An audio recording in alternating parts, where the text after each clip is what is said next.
ಪ್ರೀತಿಯ ದೇವರ ಮಕ್ಕಳೇ, ಈ ದಿನ ನಾವು ದೇವರ ವಾಕ್ಯದಲ್ಲಿ ತೆಗೆಯೋಣ. ಮೀಕನ ಪ್ರವಾದನೆ ಗ್ರಂಥ 7ನೇ ಅಧ್ಯಾಯ ಅದರ 2ನೇ ವಚನ ಭಾಗವನ್ನು ಸತ್ಯವೇದ ತೆಗೀರಿ. ಇಲ್ಲಿ ಹೇಳಲ್ಪಟ್ಟಿರುವಂತಹ ಮಾತೇನೆಂದರೆ, ಹೊಲ ಗದ್ದೆಗಳನ್ನು ದುರಾಸೆಯಿಂದ ಆಕ್ರಮಿಸಿಕೊಳ್ಳುತ್ತಾರೆ, ಮನೆಗಳನ್ನು ಲೋಭದಿಂದ ಅಪಹರಿಸುತ್ತಾರೆ, ಮನೆಯವನನ್ನು ಸ್ವಾಸ್ಥ್ಯದವನನ್ನು ತುಳಿದು ಬಿಡುತ್ತಾರೆ ಎಂಬುದಾಗಿ ಈ ಒಂದು ಮೀಕನ ಪ್ರವಾದನೆ ಗ್ರಂಥದಲ್ಲಿ ಹೇಳುವಂತಹ ಮಾತನೆಂದರೆ, ಕರ್ತನು ಹೇಳುವಂತಹ ಮಾತು. ಈಗೋ ಇವರು ಹೊಲ ಗದ್ದೆಗಳನ್ನು ದುರಾಸೆಯಿಂದ ಆಕ್ರಮಿಸಿಕೊಳ್ತಾರೆ. ತನ್ನದಿಲ್ಲದೆ ಇರ್ತಕ್ಕಂಥದ್ದು ನನ್ನದು ಎಂಬುದಾಗಿ ಅವರ ಹೆಸರಿನ ಮೇಲೆ ತಮ್ಮ ಎಲ್ಲ ಈ ಒಂದು ಕಚೇರಿಯ ಕೆಲಸಗಳನ್ನು ಮಾಡಿಕೊಳ್ಳುವಂಥದ್ದು ನಾವು ಗಮನಿಸುತ್ತಿದ್ದೇವೆ ಈ ದಿನಗಳಲ್ಲಿ. ತನ್ನದಲ್ಲದೆ ಇರ್ತಕ್ಕಂಥ ಆಸ್ತಿಯನ್ನು ನನ್ನದ ಆಸ್ತಿ ಎಂಬುದಾಗಿ ಹೇಳುವಂತಹ ಮೋಸದ ಕಾರ್ಯಗಳನ್ನು ನಾವು ನೋಡ್ತಿದ್ದೇವೆ.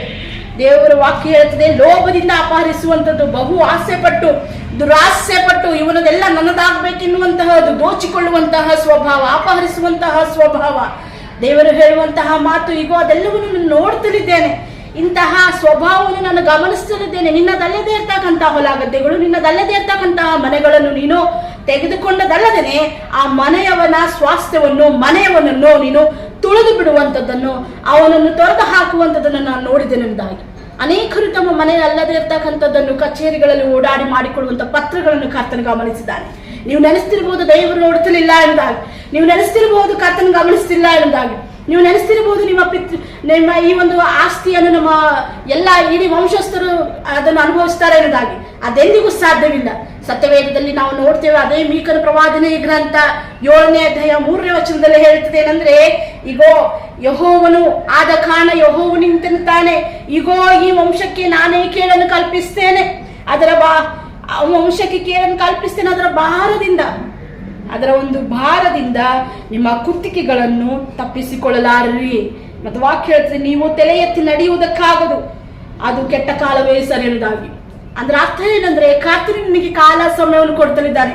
ನೀನು ಆಡಾಡುತ್ತಿರುವಂಥದ್ದು, ನೀನು ಎಷ್ಟೆಲ್ಲ ಓಡೋಡಿ ಅಲ್ಲಿ ಇಲ್ಲಿ ತಿರುಗಾಡಿ ಬಿಟ್ಟು ಮೋಸವನ್ನು ಮಾಡುವಂಥದ್ದನ್ನು, ಇತರರ ಆಗಿರುವಂತ ಆಸ್ತಿಯನ್ನು ದೋಚಿಕೊಳ್ಳಬೇಕೆನ್ನುವಂಥದ್ದೆಲ್ಲವನ್ನು ಕರ್ತನು ಗಮನಿಸ್ತಾನೆ.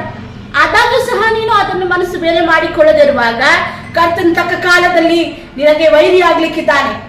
ಕರ್ತನು ನಿನ್ನನ್ನು ಆಶೀರ್ವಾದ ಬದಲಾಗಿ ನಿನಗೆ ಶಾಪವನ್ನು ಕೊಡ್ಲಿಕ್ಕಿದ್ದಾನೆ. ದೇವರ ಮಗುವೆ, ಈ ದಿನ ನಿನ್ನ ಮನಸ್ಸನ್ನು ಬೇರೆ ಮಾಡಿಕೊ. ಯಾರಿಂದಾದರೂ ಕೆಟ್ಟದಾಗಿ ದೋಚಿಕೊಂಡಿರುವುದಾದರೆ, ಯಾರದಾದರೂ ಹೊಲ ಗದ್ದೆಗಳು ಮನೆಗಳು ನೀನು ಅನ್ಯಾಯವಾಗಿ ನಿನ್ನ ಹೆಸರಿಗೆ ಮಾಡಿಕೊಂಡಿರುವುದಾದರೆ, ಕರ್ತನ ನಿನಗೆ ಹೇಳುತ್ತಿರುವಂಥದ್ದು ಎಚ್ಚರಿಕೆ ಮಾತು. ಅವನದನ್ನು ಅವನಿಗೆ ಕೊಟ್ಟು ಬಿಡು. ನಿನ್ನ ಕರ್ತನು ನಿನಗೆ ಶುಭವನ್ನು ಕೊಡ್ತಾನೆ, ನಿನ್ನ ಕರ್ತನು ನಿನಗೆ ಆಶೀರ್ವಾದದ ನಿಧಿಯಾಗಿ ನಿಂತಿರ್ಕೊಳ್ತಾನೆ.